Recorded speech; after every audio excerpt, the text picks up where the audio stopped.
Hello everyone and welcome to this video. In this video I'm going to talk about what is open source intelligence and how it's used.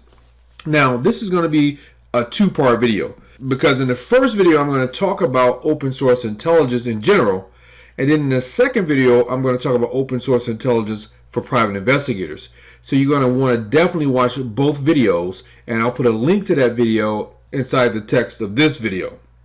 So let's get started. Of all the threat intelligence subtypes, open source intelligence, or OSINT, is perhaps the most widely used, which makes sense. After all, it's mostly free, and who can say no to that, right?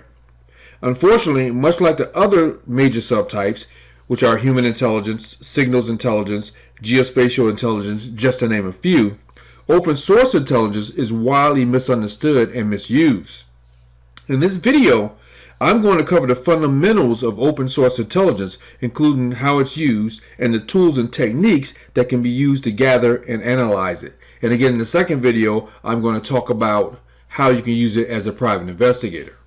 Before we look at common sources and applications of open source intelligence, it's important to understand what it actually is.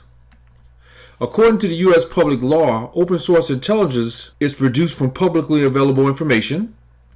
It's collected, analyzed, and disseminated in a timely manner to an appropriate audience, and addresses a specific intelligence requirement. The important phrase to focus on here is publicly available. The term open source refers specifically to information that is available for public consumption. If any specialist skills, tools, or techniques are required to access a piece of information, it can't reasonably be considered open source. Crucially, open source information is not limited to what you can find using the major search engines. Web pages and other resources that can be found using Google certainly constitute massive sources of open source information, but they are far from the only sources. For starters, a huge proportion of the internet, over 99% according to former Google CEO Eric Schmidt, cannot be found using the major search engines. This so-called deep web is a massive websites, databases, files, and more that, for a variety of reasons, including the presence of logon pages or what they call paywalls, cannot be indexed by Google, Bing, Yahoo, or any other search engine you care to think of. Despite this, much of the content of the deep web can be considered open source because it's readily available to the public. In addition, there's plenty of freely accessible information online that can be found using online tools other than traditional search engines. I'm going to discuss this with you more later on, but as a simple example, tools like Shodan, which I'm going to talk about in the second video extensively, and Census can be used to find IP addresses, networks, open ports, webcams, printers, and pretty much anything else that's connected to the internet. Information can also be considered open source if it is published or broadcast for a public audience, for example, news media content, available to the public by request, for example, census data, available to the public by subscription or purchase, for example, industry journals, could be seen or heard by any casual observer, made available at a meeting open to the public, or obtained by visiting any place or attending any event that is open to the public. At this point, you're probably thinking, man, that's a lot of information.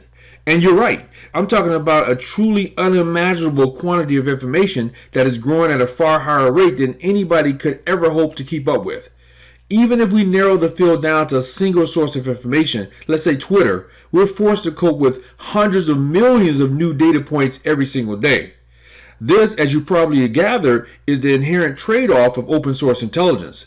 As a private investigator, having such a vast quantity of information available to you is both a blessing and a curse. On one hand, you have access to almost anything you might need, but on the other hand, you have to be able to actually find it in a never-ending torrent of data. So let's talk about how open source intelligence is actually used. Now that I've covered the basics of open source intelligence, we can look at how it's commonly used for cybersecurity. And then we'll talk about private investigations later. There are two common use cases here. First, ethical hacking and penetration testing. Some security professionals use open source intelligence to identify potential weaknesses in friendly networks so that they can be remediated before they're exploited by threat actors. And those are the people who are attacking or hacking your computer systems. Commonly found weaknesses include accidental leaks of sensitive information, like through social media, open ports or unsecured internet connection devices, unpatched software such as websites running old versions of common CMS products, or leaked or exposed assets such as proprietary code. So how do you identify external threats? I'm a cybersecurity professor and I've discussed this many times, but the internet is an excellent source of insights into an organization's most pressing threats. From identifying which new vulnerabilities are being actively exploited to intercepting threat actor chatter about an upcoming attack, open source intelligence enables security professionals to prioritize their time and resources to address the most significant current threats. In most cases, this work requires an analyst to identify and correlate multiple data points to validate a threat before action is taken. For example, while a single threatening tweet may not be cause for concern, that same tweet would be viewed in a different light if it were tied to a threat group known to be active in a specific industry. One of the most important things to understand about open source intelligence is that it is often used in combination with other intelligence subtypes. Intelligence from closed sources such as internal telemetry, closed dark web communities, and external intelligence sharing communities is regularly used to filter and verify open source intelligence. There are a variety of tools available to help analysts perform these functions, and I'll take a look at those a little bit later. Let's look at the dark side of open source intelligence. At this point, it's time to address the second major issue with open source intelligence. If something is readily available to intelligence analysts, it's also readily available to threat actors.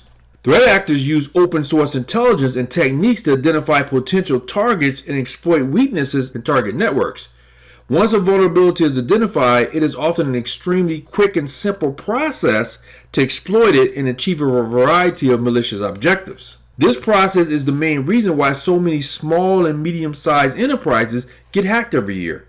It isn't because threat groups specifically take an interest in them, but rather because vulnerabilities in their network or website architecture are found using simple open source intelligence techniques.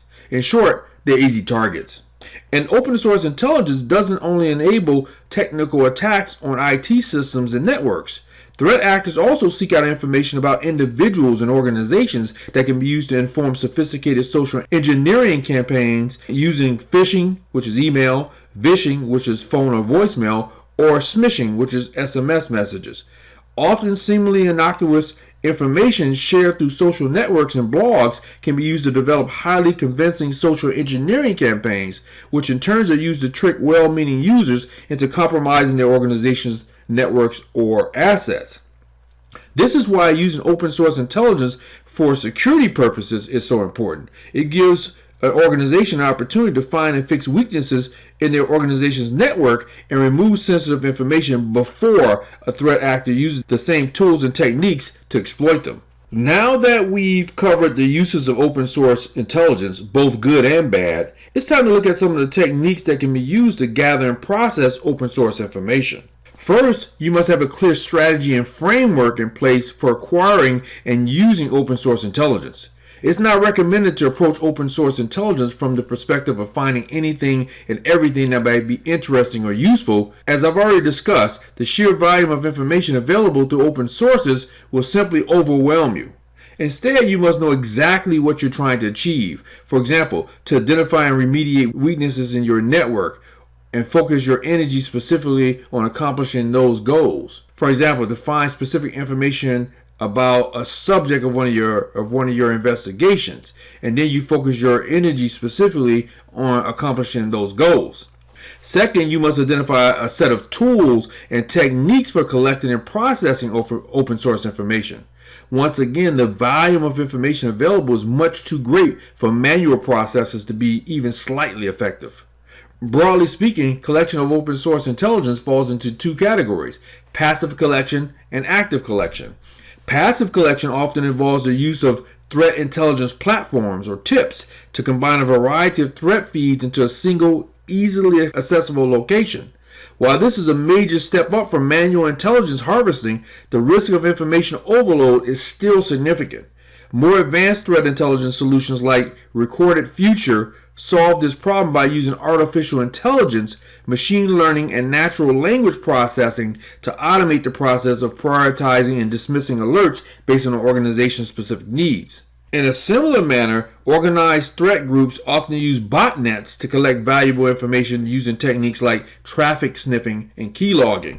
On the other hand, active collection is the use of a variety of techniques to search for specific insights or information. For security professionals, this type of collection work is usually done for one of two reasons. Number one, a passively collected alert has highlighted a potential threat and further insight is required, or number two, the focus of an intelligence gathering exercise is very specific, such as a penetration testing exercise. Now let's take a look at some open source intelligence tools. While there are many free and useful tools available to security professionals and private investigators, and threat actors alike, by the way, some of the most commonly used and abused open source intelligence tools are search engines like Google, just not as most of us know them. As I've already explained, one of the biggest issues facing security professionals is the irregularity with which normal, well-meaning users accidentally leave sensitive assets and information exposed to the internet. And that's a positive if you're a private investigator looking for information. There are a series of advanced search functions called Google Dork queries, and I'm going to talk more about that later on in the next video, that can be used to identify the information and assets they expose. But let's talk about it a little bit now. Google Dork queries are based on the search operators used by IT professionals and hackers on a daily basis to conduct their work. Common examples include file type, which narrows search results to a specific file type, and site that they're looking for, which only returns results from a specific website or domain. Moving beyond search engines, there are literally hundreds of tools that can be used to identify network weaknesses or expose assets. For example, you can use Wapalizer to identify which techniques are used on a website and combine the results with Exploitus or the National Vulnerability Database to determine whether any relevant vulnerabilities exist. Taking things a step further, you can use a more advanced threat intelligence solution like Recorded Future to determine whether a vulnerability is being actively exploited or is included in any active exploit kits. Of course, the examples I've given are just a tiny fraction of what's possible using open source intelligence tools. There are a huge number of free and premium tools that can be used to find and analyze open source information with common functionality including metadata search, code search, people and identity investigation, which is something you want to do as a PI, phone number research, email search and verification, all things we would do as a PI, linking social media accounts, image analysis, and geospatial research and mapping. Geospatial research and mapping, and wireless network detection and packet analysis. Whatever your goals, open source intelligence can be tremendously valuable for all security disciplines. You just have to start with the end in mind. Ultimately, though, finding the right combination of tools and techniques for your specific needs will take time, as well as a degree of trial and error. The tools and techniques you need to identify insecure assets are not the same as those that will help you follow up on a threat alert or connect data points across a variety of sources or look for a subject for your private investigation. The most important factor in the success of any open source intelligence initiative is the presence of a clear strategy. Once you know what you're trying to accomplish and you've set objectives accordingly, identifying the most useful tools and techniques will be much more achievable. Let's look at the key takeaways from this video. Open source intelligence is derived from data and information that is available to the general public. It is not limited to what can be found using Google, although the so-called surface web is an important component. As valuable as open source intelligence can be, information overload is a real concern. Most of the tools and techniques used to conduct open source intelligence initiatives are designed to help security professionals or threat actors to focus their efforts on specific areas of interest. Of course, we can use open source intelligence for our private investigations. There's a dark side to open source intelligence. Anything that can be found by security professionals or private investigators can also be found and used by threat actors too.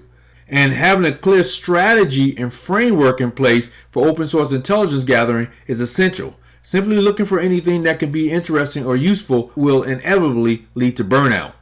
Alright, hopefully this is a helpful video for you. If you want to learn everything you need to know to be a good, effective private investigator, you want to check out my private investigator career course at privateinvestigationsacademy.com. It has 35 in-depth lessons that will teach you everything you want to know about private investigation.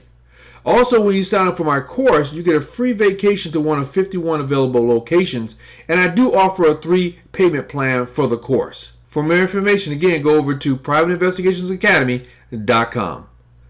I hope you learned a lot from this video, and I'll see you in the next video.